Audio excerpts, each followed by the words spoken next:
probably working with Nano, Okay. which is like kind of what we're based around. We are incredibly small. Like at this point, the only people who show up to every meeting, and there have been today, are myself, my vice president, and my secretary. Okay. My secretary, treasurer slash secretary. Uh, And you mentioned Nano? Is that the national? National Novel Writers Month. The month of November, people, I think it's all across the world, but definitely all Okay. across the country. People work together and like support each other as each person tries to write 50,000 words in a month. Wow. Oh, you have to start and finish in November. Mm-hmm. And the big thing is like to turn off your inner editor and just write for a month.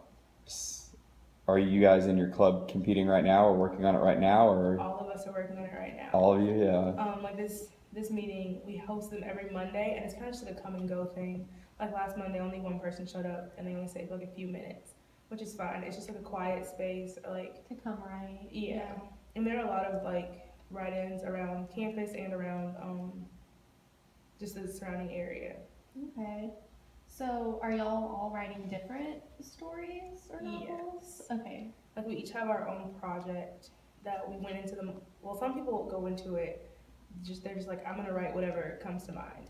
But a lot of people take the time out to like outline and plan out the thing that they're gonna write. Like I've already outlined 24 chapters.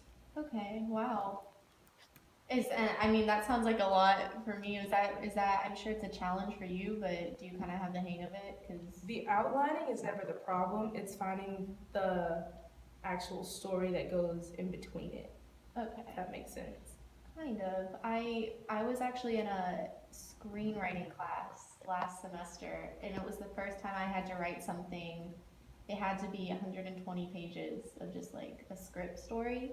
It was a really big challenge for me. I took a playwriting course in high school, and I just remember like, even though writing is something that I'm passionate about, that was a struggle. It really is because you might have like a beginning, somewhat of a middle, and an end, but you have to like connect it somewhere in there. That's difficult. But how has like the writing gone for y'all since you've been an organization? So like last year, did y'all submit any works? Last year we had a bit of a roadblock in that in the spring semester, our goal was to release our own literary magazine. And last semester, things sort of started to fall through. So we were like, we don't want to put out work that isn't up to our standards. Yeah. So we were like, we'll hold off. We will come back next spring. And this year we have a completely different team working on it. And I think it's gonna go a lot more smooth this year because like the people who are a part of it are focused and they want to make this work. Yeah. So y'all are planning to start like a literary magazine on campus? Yes. Like a Texas State one? There's already one on campus. The English department has one. I think it's Persona, but ours would be completely separate from that. Like someone brought it up the other day, and I had completely forgotten it even existed, just because like the idea didn't come from they have a literary magazine, that'd be cool. It was there's this group of people that want to get their work out there, and it's also open to non-Texas State students. So next semester, after we've all like me and my fellow officers will go through each submission, and the ones that are chosen will be put into the literary magazine, and then we'll have a release party in the spring where everyone will get all dressed up and invite their families out. And some people will do like readings of their work, or they'll talk about what their work means to them. So it'll be a way for people to not only get their work out there, but also be congratulated. Like, this is something you did, this is something you created, and it is important. I mean, that's a really good thing to have on a resume too. Yeah. Just showing them that you've been published in something. Well, cool. What would you say to students who are considering joining the Novel Writers Club? How's it? I mean, you founded it, so obviously I'm sure its impact is stronger than ever on you. But like somebody who may be the next president, or just thinking about joining in general. We're a very tiny group, so we're very close knit. And if you need someone to edit your work who's not just gonna tell you what you want to hear or rip you to shreds, this is the place to come. Because like I always let everyone know I'm always willing to like look over someone's work and critique it in a way that's like constructive. Because a lot of times you take your stuff to someone, and a lot of times it's someone you look up to, and all they do is kind of rip it to shreds, and that's not going to get you anywhere. Mhm. So I think like this is a safe space for you to bring your work and to just like express yourself in a way that maybe you wouldn't think to outside of this. Because we also like, our goal is to give people other outlets, not just a literary magazine or just writing. Like if songwriting is your thing, we want to have, or poetry, we want to have like a showcase. People who are writing their own original work that they want to perform that way and stuff Okay. like that. Cool. So it's not just for like novels. Y'all just want like writers in general, Yeah. or young writers in general, to have like a way to get their stuff out there, which I think is really cool because I enjoy like writing and stuff and poetry. So I think that's definitely necessary because a lot of people don't know what to do with it once they have it.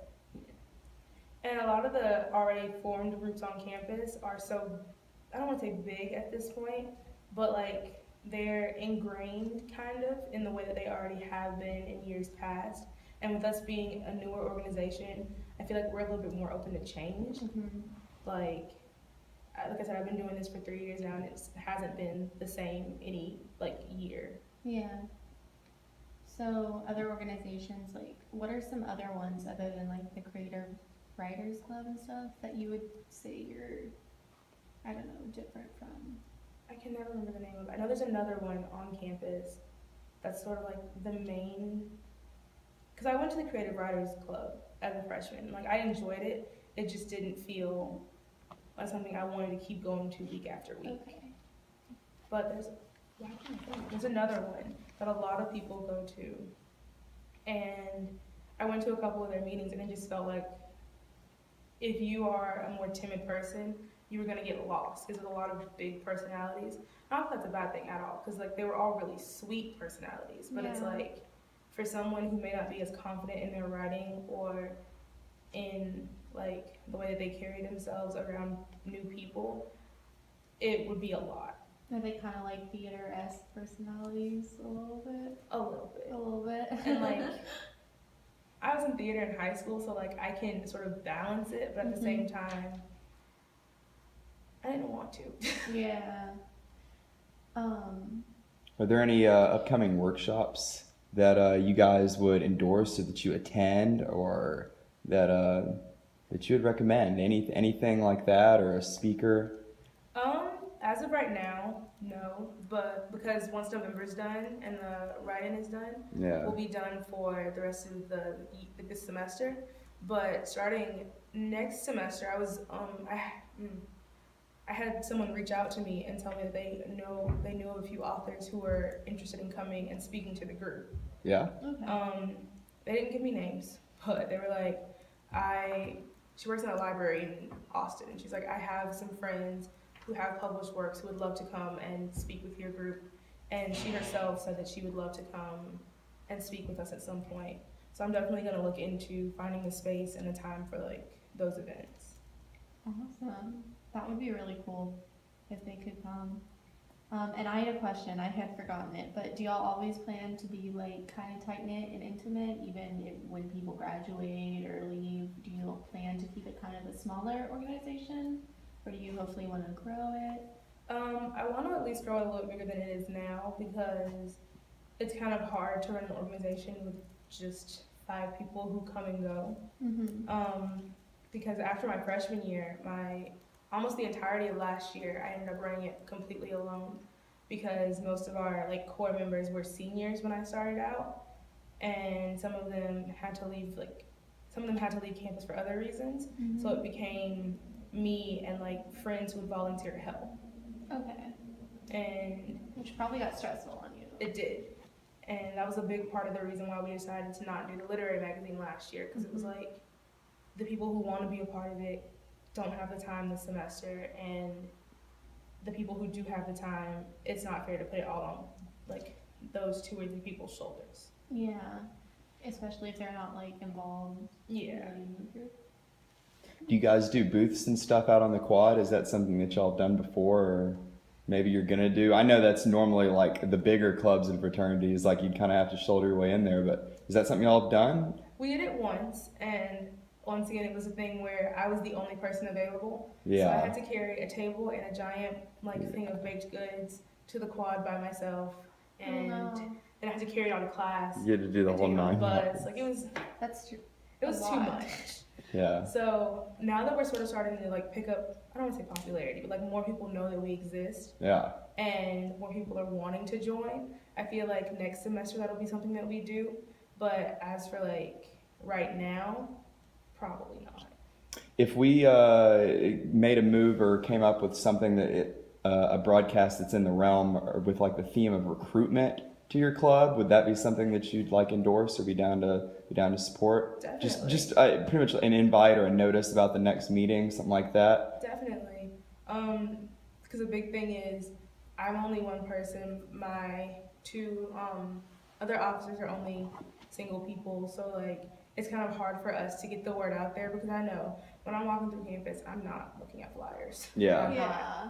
Like, You're getting to class or Yeah. wanting to go sleep. and when I expect like the whole in being in the quad thing, I know for a fact that I put my headphones in, turn my music up all the way, and just try to get out of the quad. Oh yeah, most people are trying to get through there as quick as they Like- can. I am, yeah. Like I hear you, yeah. So I don't want to be the person that irritates me, trying to stop me from getting to class to other people. Mhm. So like finding another way of like getting the word out there without being obnoxious would be great. Yeah. I definitely think you were onto something with baked goods by not like, although it was a hassle for you. I mean, Yeah. if they're cheap baked goods and someone's hungry, I know like I keep my headphones in, but if I see $1 cookies, I'll stop by and I'll buy $1 cookies. And I also started just like making comments like, I stayed up until 4 a.m. baking these and no one is buying them. Please come buy them. And that at least got people to stop at the table and talk to me. Yeah. Hmm. I would think honestly, I would think that you would do better than a lot of. I mean, that sucks that it was just you. That's too much. But I think you would do better than like a lot of fraternities and sororities because those are the ones that I do straight burn past. Like if it's a club or something, especially something like kind of unique and interesting, like novel writers, like I would at least pay that attention. Yeah. I mean- don't understand why we don't have a day on the quad or just somewhere on campus that. I mean, I know this would be kind of like segregating against fraternities and sororities, but since they are such an overwhelming presence on the quad, why do we tell them to take a break for one day? Let's let like other clubs or smaller organizations kind of be out there. And I think it's because the fraternities and sororities put in their dates super early, whereas like a lot of other groups will put them in one by one. Mm-hmm. And it's like, oh, we want to do something in 2 weeks, and then they'll schedule for that 2 weeks, and then that's it. Yeah. And it seems like fraternities and sororities like plan all of their stuff out at the beginning of the semester, Of course. which is smart. Yeah, but they do. Well, we need to get creative and try to think of something. Cool. Well, I'm gonna kill this.